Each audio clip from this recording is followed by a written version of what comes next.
අයිබන් කෙල් පිළිගන්න ඔයාල සියලු දෙනාම ඉති මේ දවසල පොඩ්ඩක් වැඩිපුර සෝෂල් මීඩිය ඉන්න කෙනෙක් නම් දන්න පොඩ්ඩක් වයිරල් වෙලා තින ටොපික් ඇක් තමයි මේ ඉසුරු ලොක හෙට්ටිය ආරච්චි සහ දේශානගේ බ්‍රේකප් එක. ඉතින් මේ වෙලාව ගොඩක් සෝෂල් මීඩියාවල මේ ඉමේජස්ටියක් යනව ෂයා වෙනවා. ඇත්තර මේවා රියල්ද ඒ අයිද කියල් දන්න ඇත් දේශානී වගේ මිස්සුරලොක හෙට්ටිය රච්චේ වගේම චාමික් කරුණරත්ත මේ තුන්දෙනගේම නහයට ප්ලාස්ටර් එකක් ගහපු පොටෝ ෂයා වෙනවා ෆෙස්බුක් එකේම ඉන්ස්ටාය ගොඩක් යෝගේ මේ වගේ පොටෝටිකක් ෂයා වෙන.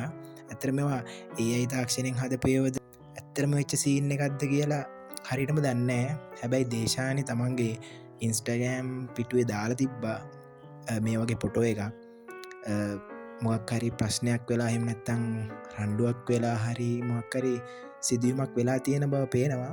ඉසුරුගේ පොටෝ එක නම් ඒ අයි එකක්ද කියලා හරිටම දන්න කොමරි ඉසුරුගෙත් පොටෝ එකක් මේ වෙනකොට ෂයා වෙනවා.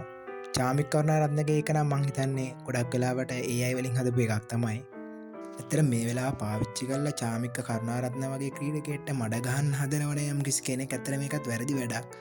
මොකද එයාගේ යම්යම් වැරදි තියන්න පුළුවන් නමුත් මේක පාවිච්චි කල යාට මඩක් ගන්න හදනව කියන්න ඇතරමික වැරදි වැඩක්.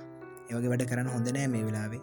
මොකද වෙන කෙනෙක්ගේ බ්‍රේකප්පයක් ඇතර මෙයාට බලපාන්න නැහැ.